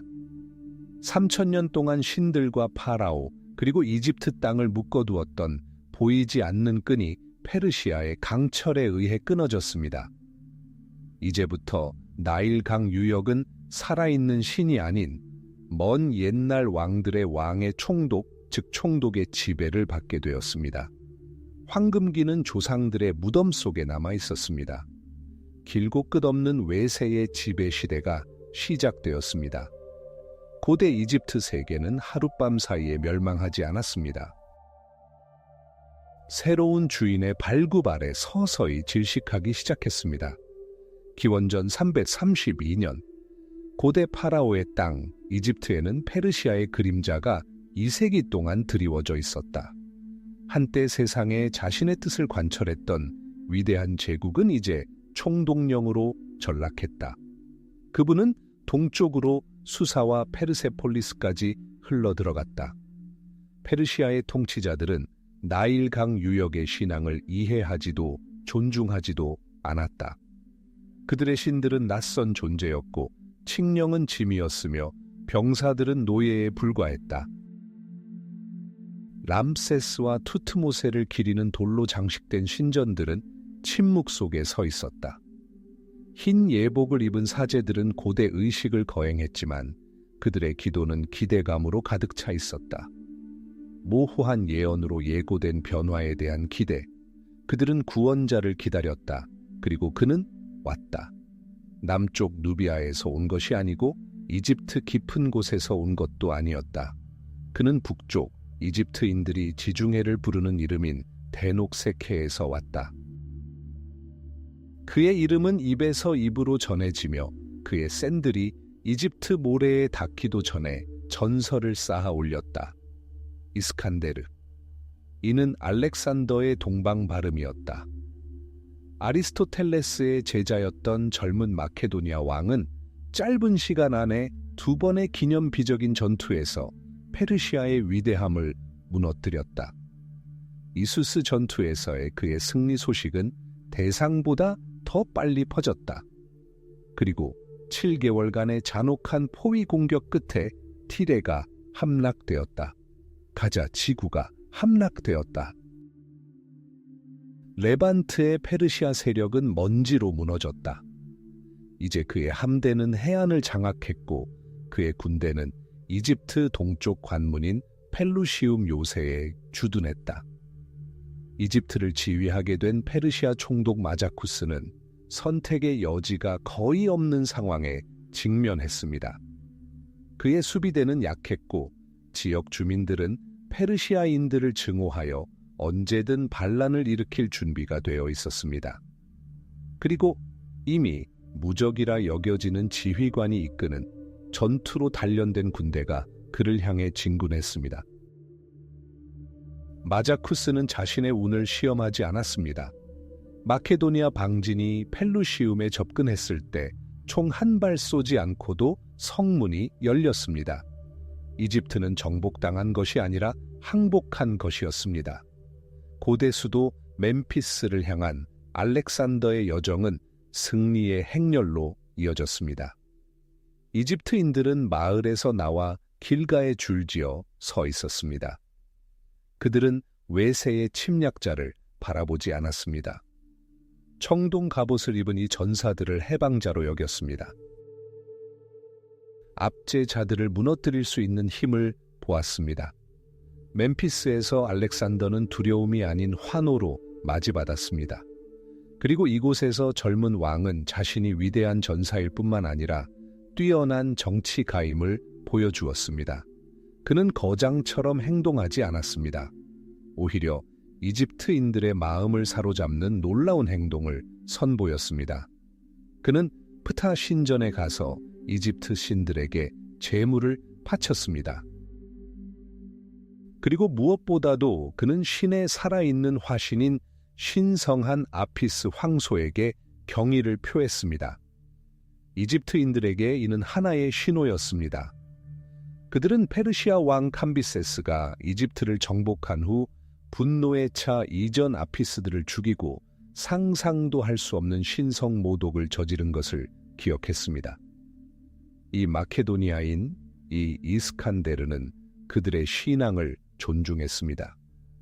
그는 이집트의 영혼이 신전, 신, 수천 년의 전통 속에 살아있음을 이해했습니다. 사제들은 그를 고대 왕조의 계승자인 파라오로 선포했습니다. 하지만 알렉산더에게는 이것만으로는 충분하지 않았습니다. 그는 사람들의 인정 그 이상의 무언가가 필요했습니다. 신들의 인정이 필요했습니다. 그리고 그는 그것을 찾아 나섰습니다. 그의 목적지는 무자비한 리비아 사막에 자리 잡은 시와 오아시스였습니다. 이곳은 마치 신화 속 한가운데 있는 듯한 외딴 곳으로 고대 세계에서 가장 존경받는 신탁소 중 하나인 아문의 신탁소가 있는 곳입니다.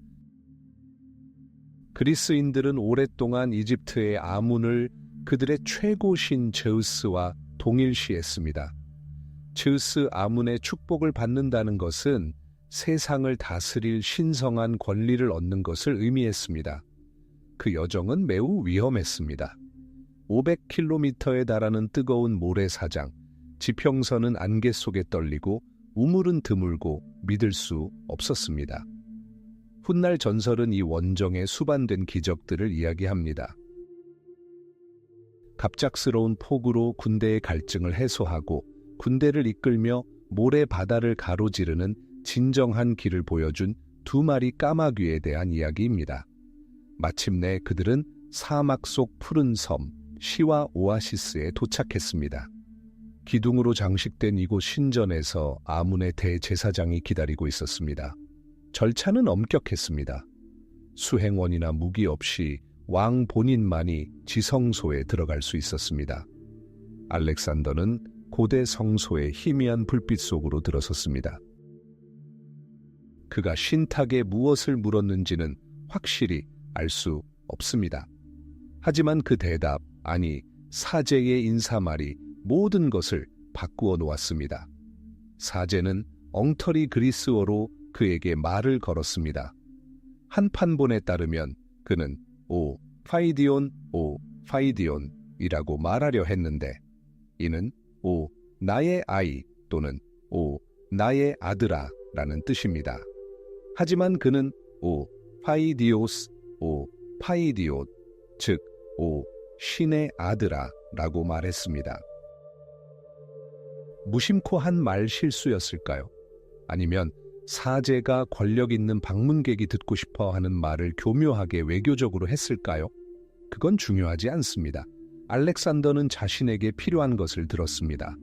그는 더 이상 단순히 마케도니아의 왕이자 이집트의 파라오가 아닌 즈스 아문의 아들로 신전에서 모습을 드러냈습니다. 그의 힘은 이제 지상이 아닌 천상에서 비롯되었습니다. 이 소식은 이집트와 그리스 세계 전역으로 퍼져나가 그의 신비로운 위상을 더욱 공고히 했습니다.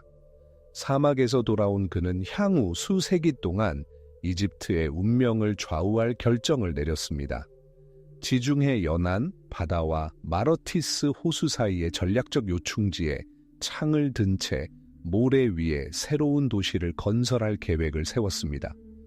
이 도시는 이집트가 헬레니즘 세계를 향해 나아가는 창과 같은 역할을 하며 무역, 과학, 문화의 중심지가 될 것이었습니다. 그는 자신의 이름을 따서 알렉산드리아라는 이름을 붙였습니다. 이렇게 단 한 번의 전투도 피 한 방울 흘리지 않고 세계에서 가장 오래된 문명이 새로운 지배자를 맞이했습니다.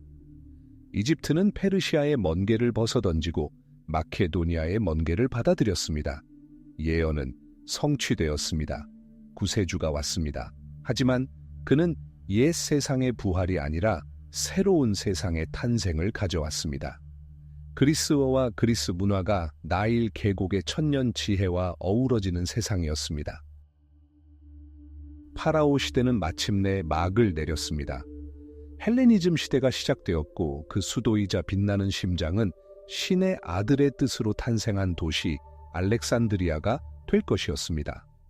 기원전 34년 알렉산드리아 김나지움의 햇살 가득한 계단에서 위대한 연극의 마지막 막이 공연되고 있었습니다.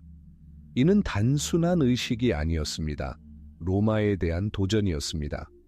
승리의 함성, 장군의 환호, 그리고 연인이었던 마르쿠스 안토니우스는 함성치는 군중 앞에 섰습니다. 하지만 그는 로마 집정관의 복장을 하고 있지 않았습니다. 그는 그리스 신 디오니소스의 옷, 담쟁이 덩굴이 얽힌 보라색 옷을 입고 있었습니다. 그의 옆, 그의 왕좌보다 훨씬 높은 순금 왕좌에 그녀가 앉아 있었습니다. 클레오파트라 7세, 그녀는 단순한 여왕이 아니었습니다. 그날 그녀는 신성한 옷을 입은 만물의 어머니 여신 이시스였습니다. 공기는 향내와 수천 명의 땀으로 가득 찼다. 황금빛 왕좌 앞에는 그들의 아이들이 서 있었다. 아르메니아 왕의 의복을 입은 알렉산더 헬리오스, 그의 쌍둥이 누이 클레오파트라 셀레네, 그리고 막내 프톨레마이오스 필라델푸스는 위대한 정복자들의 후계자인 마케도니아 군주로 분장했다. 그리고 바로 그때 한 시대의 종말을 알리는 종소리가 울려 퍼졌다. 안토니우스는 웅장한 장군의 목소리로 클레오파트라와 가이우스, 율리우스, 카이사르의 아들 카이사리온을 위대한 독재자의 진정한 후계자로 선포했습니다. 그는 카이사리온을 만왕의 왕으로 선포했습니다. 그리고 동방을 마치 자신의 영토인 양분할했습니다. 클레오파트라와의 사이에서 태어난 자식들에게는 아르메니아, 메디아, 파르티아, 시리아, 페니키아라는 왕국을 하사했습니다. 로마가 자기 땅이라고 여겼던 땅, 혹은 아직 정복하지 못한 땅이었습니다. 이는 단순한 선물이 아니었습니다. 이는 티베르 강변의 로마가 아니라 나일 강변에 빛나는 알렉산드리아를 중심으로 한 새로운 헬레니즘 제국의 건설이었습니다. 새로운 이시스인 클레오파트라가 그 제국의 최고 통치자가 될 것이었고, 그녀의 자식들은 이전의 모든 왕조를 능가할 새로운 왕조를 세울 것이었습니다. 동서양을 통합하려는 알렉산더 대왕의 오랜 꿈이 구체화되는 듯했습니다. 하지만 그녀는 로마인의 뼈대와 로마의 자존심을 희생하여 그 꿈을 이루었습니다. 알렉산드리아의 기부라고 불리는 이 광경에 대한 소식이 로마에 전해지자 포럼 전체의 뉴스가 아닌 도구로 퍼져나갔습니다. 원로원의 차가운 대리석 홀과 도시의 먼지 낀 거리에서는 수군거림이 분노로 변했습니다. 그리고 이 분노를 이끄는 자가 있었습니다. 젊고 계산적이며 무자비한 카이사르의 양자 가이우스 옥타비아누스였습니다. 그의 가장 큰 자산, 즉 그의 이름이 머나먼 이집트에서 도전을 받은 바로 그 사람이었습니다. 수년간 옥타비아누스는 설전을 벌여왔다. 선전전은 검의 전쟁 못지않게 중요했다. 그리고 이제 안토니우스는 그에게 최고의 무기를 주었다. 옥타비아누스가 고용한 예술가들과 시인들은 그림을 그렸다. 한때 갈리아인들의 공포의 대상이었던 안토니우스는 이제 이집트 마녀의 발치에 누워 술 취한 노예가 되었다. 로마 군단은 고양이와 악어신을 숭배하도록 강요당했다. 로마의 금은 창녀 여왕의 끝없는 금고로 흘러들어갔다. 안토니우스는 더 이상 로마인이 아니었다. 그는 동방의 폭군이자 외국 여인의 숨막히는 포옹 속에서 조상들의 용맹을 잊은 반역자가 되었다. 하지만 말만으로는 충분하지 않았습니다. 반박할 수 없는 주장이 필요했습니다. 그리고 옥타비아누스는 그것을 찾아냈습니다. 기원전 32년 그는 전례 없는 신성 모독을 저질렀습니다.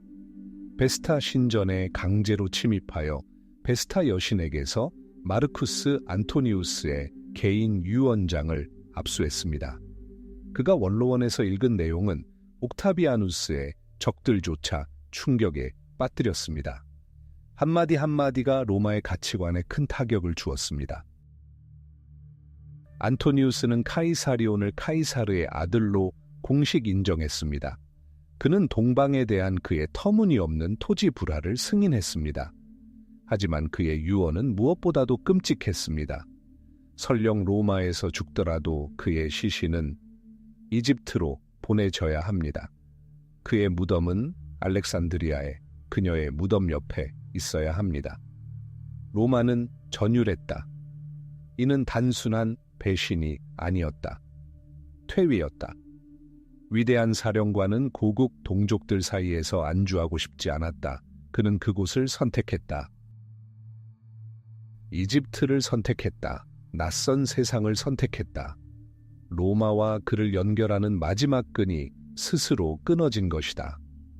원로원은 안토니우스의 모든 권한을 박탈했습니다. 그러나 옥타비아누스는 더 교활했습니다. 그는 안토니우스에게 선전포고를 하면 공화국이 다시 분열되고 권력 다툼이 또 다른 내전으로 변할 것임을 알고 있었습니다. 그래서 그는 기발한 계략을 꾸몄습니다. 로마가 선전포고를 한 것입니다. 하지만 마크 안토니우스에게는 그렇지 않았습니다. 로마는 클레오파트라 여왕에게 전쟁을 선포했습니다. 이것이 모든 것을 바꿔놓았습니다. 더 이상 내전이 아니라 성스럽고 애국적인 전쟁이었습니다. 로마의 가장 위대한 아들 중 한 명을 홀리고 노예로 삼은 배신적인 외국 통치자의 맞선 전쟁이었습니다. 로마의 영혼을 구하기 위한 전쟁이었습니다. 그리고 이 전쟁의 선두에 서 있던 사람은 전통의 수호자이자 공화국의 구세주인 옥타비아누스였습니다. 수백 척의 함선이 그리스 해안으로 모여들기 시작했습니다. 한쪽에는 안토니우스의 무겁고 다루기 힘든 5단 갤리선과 프톨레마이오스의 금으로 만든 빠른 이집트 갤리선이 있었습니다. 500개가 넘는 전투 부대가 있었습니다. 다른 한쪽에는 옥타비아누스의 가볍고 기동성이 뛰어난 리브르니안들이 있었는데 뛰어난 해군 사령관 마르쿠스 아그리파가 지휘했습니다. 함선은 거의 400척에 달했습니다. 육지에는 군단이 있었습니다. 수천, 수만 명의 정예병들이 다시 한번 로마의 피를 흘릴 준비를 하고 있었습니다. 세계는 기대감에 얼어붙었다. 이는 더 이상 카이사르의 유산을 둘러싼 두 남자의 단순한 싸움이 아니었다. 문명의 충돌이었다. 클레오파트라를 마지막으로 가장 빛나는 별이었던, 오래되고 세련되며 막대한 부를 누렸던 헬레니즘 동방은 옥타비아누스로 대표되는 새롭고 규율적이며 실용적이고 무자비한 서방에 도전장을 내밀었다. 알렉산드리아의 설화 석고와 유리로 된 무덤 속에 알렉산더 대왕의 창이 아직 잠들어 있었다. 프톨레마이오스에서 프톨레마이오스로 이어진 권력의 상징이었다. 그 가문의 마지막 후손인 클레오파트라는 모든 것을 걸었다. 자신의 왕국, 목숨, 그리고 300년 왕조의 역사까지. 그녀는 새로운 디오니소스, 마크 안토니우스의 손에 들어간 알렉산더의 창이 카피톨리누스, 언덕의 늑대들을 무찌를 수 있을 것이라 믿었다. 하지만 그녀는 이미 창이 무뎌졌고 늑대들이 하나의 굳건한 무리가 되어 곧 황제라는 단어와 동의어가 될 지도자를 따르고 있다는 사실을 알지 못했다.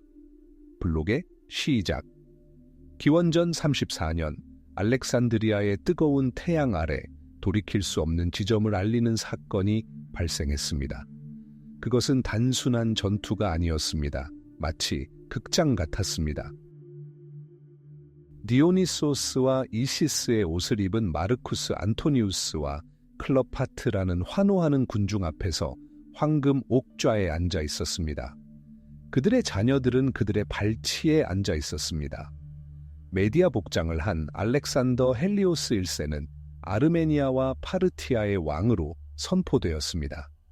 그의 쌍둥이 누이 클레오파트라 셀레네는 키레나이카와 리비아를 받았습니다. 그리고 동생 프톨레마이오스 필라델푸스는 시리아와 소아시아를 선물로 받았습니다.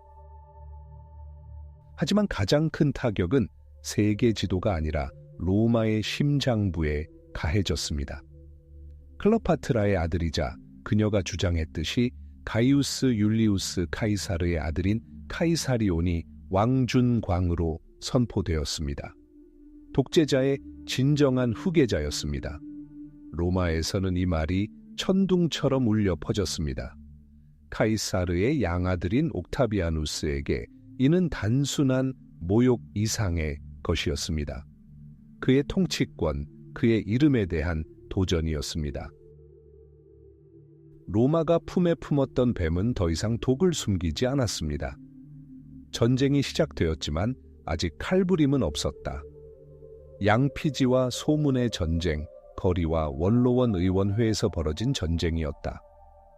알렉산드리아에서는 사랑에 빠진 로마 장군, 동방의 폭군의 왕관과 월계관을 맞바꾼 삼두 정치에 대한 이야기가 들려왔다. 옥타비아누스의 부하들은 이집트 여왕에게 홀린 반역자 안토니우스의 모습을 그려내며 쉴 새 없이 노력했다. 그는 사생에게 로마 속주를 선물로 기꺼이 내어주는 노예로 묘사되었다. 로마는 귀를 기울였다. 그리고 로마는 믿었다. 이 정보 전쟁의 정점은 기원전 32년에 발생했습니다. 옥타비아누스는 모든 신성한 법을 어기고 마르쿠스 안토니우스가 원로원에 보낸 유언장을 열어 읽었습니다. 유언장의 진위 여부는 더 이상 중요하지 않았습니다. 로마는 자신이 듣고 싶은 것을 들었습니다. 안토니우스는 로마가 아닌 알렉산드리아의 여왕 옆에 묻히기를 원했습니다. 그는 카이사리온을 카이사르의 아들로 공식 인정했습니다. 원로원 의원들에게 이것은 마지막 결정타였습니다. 귀족이자 영웅기자, 뼛속까지 로마인이었던 그가 자신의 시신을 외국 땅, 외국의 여신에게 물려주었습니다. 그것은 국가에 대한 배신일 뿐만 아니라 로마의 영혼 자체에 대한 배신이었습니다. 옥타비아누스는 원하는 것을 얻었습니다. 바로 전쟁이었습니다. 하지만 그는 현명하게도 안토니우스에게 전쟁을 선포하지 않았습니다. 그랬다면 공화정은 다시 내전으로 분열되었을 테니까요. 아니었습니다. 로마의 모든 힘은 단 하나의 목표, 클로파트라를 향해 쏠렸습니다. 카피톨리누스 궁전을 장악하려는 야심을 품은 외국 여왕에게 전쟁이 선포되었습니다. 결국 안토니우스는 적의 신복에 불과하게 되었습니다. 이탈리아와 서부 속주들은 옥타비아누스에게 충성을 맹세했습니다. 두 세계는 결정적인 충돌을 준비했습니다. 한쪽에는 옥타비아누스의 규율 있고 전투로 단련된 군단과 그의 제독 마르쿠스 아그리파의 가볍고 기동성이 뛰어난 리부르니안들이 있었습니다. 다른 한쪽에는 안토니우스와 클로파트라의 거대하지만 다채로운 함대가 있었습니다. 거대한 요새선과 탑과 투석기를 갖춘 폴리림으로 구성되어 있었습니다. 한쪽에는 500개가 넘는 전투부대가 있었고 다른 쪽에도 거의 비슷한 규모의 전투부대가 있었습니다. 기원전 31년 9월 2일 두 함대가 이오니아 해의 악티움 곧 앞바다에서 맞붙었습니다. 이는 단순한 해전을 넘어 한 시대 전체에 대한 역사의 심판이었습니다. 날씨는 무더웠고 바람도 불지 않았다. 안토니우스의 무거운 함선들은 거의 움직이지 않아 아그리파의 빠른 함선들에게 쉬운 표적이 되었다. 그들은 마치 곰을 둘러싼 늑대떼처럼 거인들을 애워싸며 화살과 소위탄을 퍼부었다. 전투는 혼돈스럽고 피비린내 나는 학살로 변했다. 학살로. 공중에는 노 젓는 소리, 부상자들의 비명, 그리고 불타는 나무가 타오르는 소리가 가득했다. 그리고 이 중요한 순간에 설명할 수 없는 일이 일어났습니다. 클로파트라가 직접 지휘하는 이집트 함대 60척이 갑자기 돛을 올리고 전투를 포기했습니다. 그들은 남쪽 이집트를 향해 진격했습니다. 이것이 미리 계획된 탈출 계획이었을까요? 아니면 공황 상태에 빠진 도주였을까요? 우리는 결코 알 수 없을 것입니다. 하지만 그 다음에 일어난 일이 모든 것을 결정지었습니다.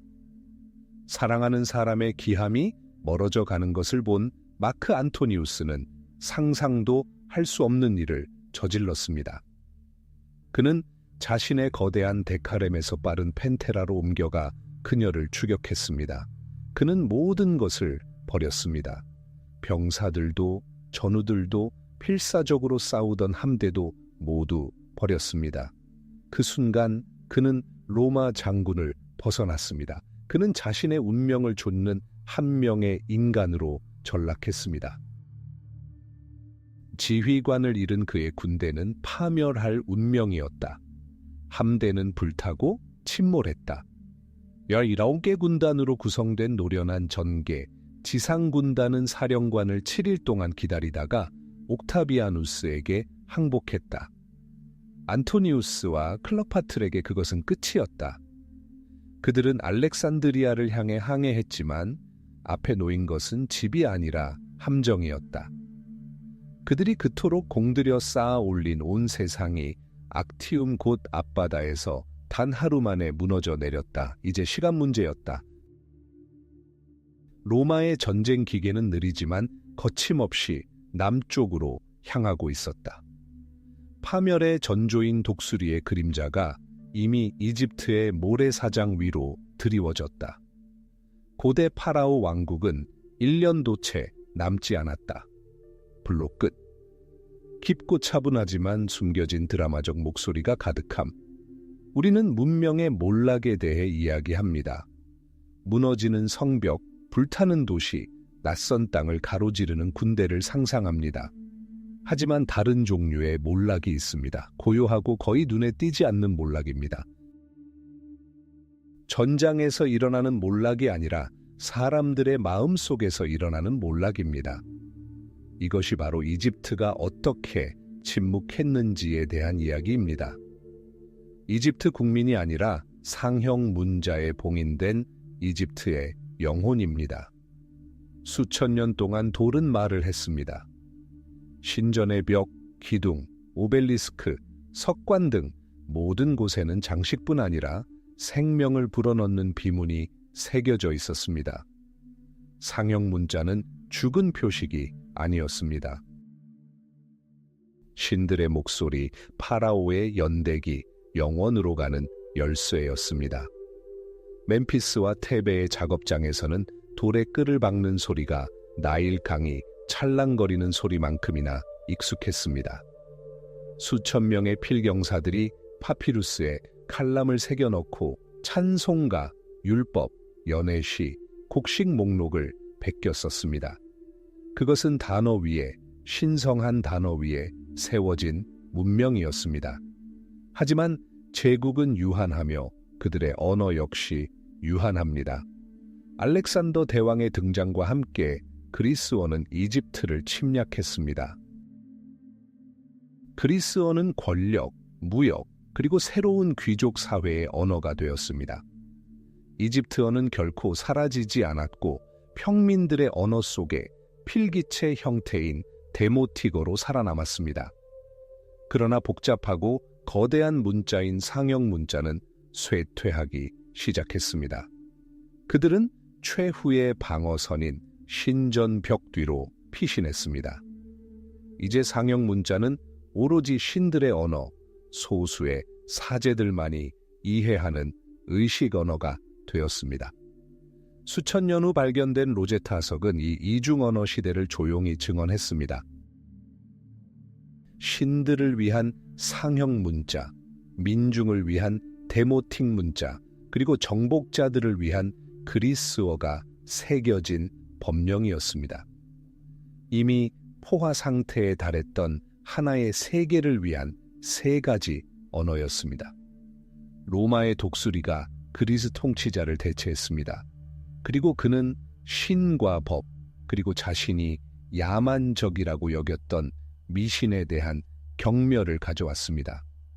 로마인들에게 상형 문자는 이국적인 호기심, 쇠퇴하는 종교의 신비로운 상징에 불과했습니다. 지식은 사라지고 있었습니다.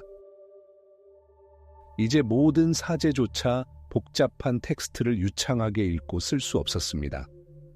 3000년 넘게 갈고 닦아온 예술이 옛 공식을 기계적으로 베끼는 것으로 변해가고 있었고 그 의미는 이미 그들에게서 이해하기 시작했습니다.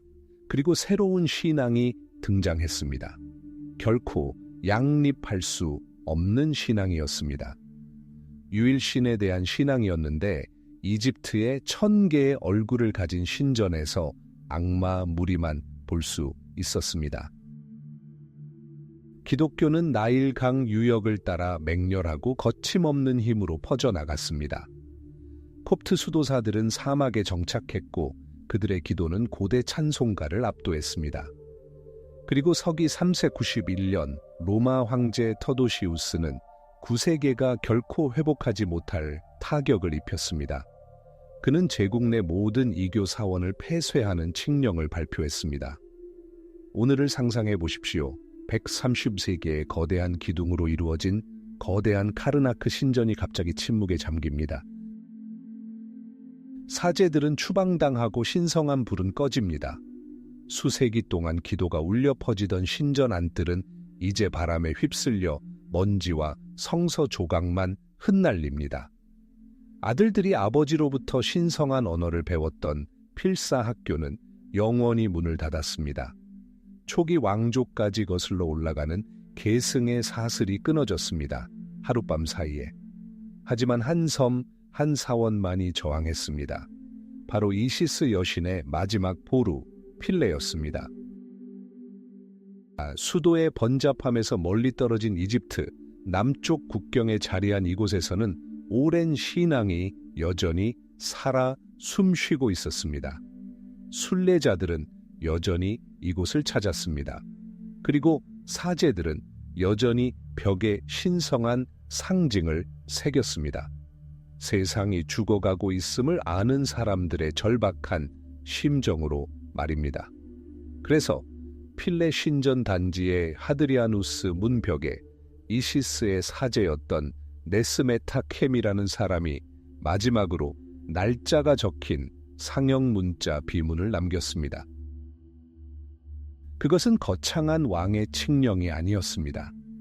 그것은 소박한 낙서였고 마음에서 우러나온 외침이었습니다. 그는 만둘리스 신의 형상을 조각하고 그 옆에 영원히라고 썼습니다. 날짜는 394년 8월 24일 오시리스의 탄생일이었습니다. 이것이 상형 문자가 공식적으로 말한 마지막 순간이었다. 마지막 글은 순식간에 영원히 사라졌다. 거의 60년 후 4기 52년 이곳 필레에서 데모틱 문자로 새겨진 마지막 비문이 새겨졌다. 그리고 침묵. 마지막 일격은 유스티니아누스 황제 시대에 가해졌습니다. 537년경 그는 이시스 신전을 폐쇄하도록 명령했습니다. 마지막 사제들은 체포되었고 신상들은 콘스탄티노플로 옮겨졌습니다. 신전은 성 스테파노 교회로 개조되었습니다. 고대 신들의 얼굴에는 십자가가 새겨졌습니다. 그리고 지식은 완전히 사라졌습니다. 불과 몇 세대가 지나자 지구상의 그 누구도 이집트의 모든 기념물에 새겨진 내용을 읽을 수 없었습니다. 수천 킬로미터에 달하는 파피루스, 무덤과 사원벽에 새겨진 수백만 개의 상형 문자는 말없는 문양이 되었습니다. 피라미드 건설자들의 후손인 이집트인들은 조상들의 기록을 바라보며 마법의 낙서로만 여겼습니다. 5세기 철학자 호라폴로는 상형 문자 사전을 편찬하려 했지만 그의 저작은 잊혀진 비극적인 기념물입니다. 그는 상형 문자를 상징적이고 우화적인 문자라고 믿었고 현실과는 아무런 상관이 없는 환상적인 해석을 내놓았습니다. 그는 거위를 보고 그것이 아들을 의미한다고 썼습니다. 거위는 가장 자상한 부모이기 때문입니다. 열쇠는 사라졌습니다. 깊은 침묵이 내려앉았다. 거의 1500년 동안 이어졌다. 1500년 동안 이집트는 태양 아래 숨겨져 있던 비밀을 읽을 수 없게 감춰졌다. 역사는 봉인되었고 열쇠는 먼지로 부서졌다. 문명의 몰락은 단순히 돌이 무너지는 것만이 아닙니다. 돌이 더 이상 말을 하지 않는 것입니다. 온 세상의 목소리가 침묵하고 길고 귀청이 터질 듯한 침묵이 그 자리를 채웁니다. 그 침묵은 나폴레옹 병사들의 총소리와 샹폴리옹의 천재적인 재치에 의해서만 깨질 수 있습니다. 그는 죽은 언어를 다시 말하게 할 것입니다. 하지만 그건 완전히 다른 이야기입니다.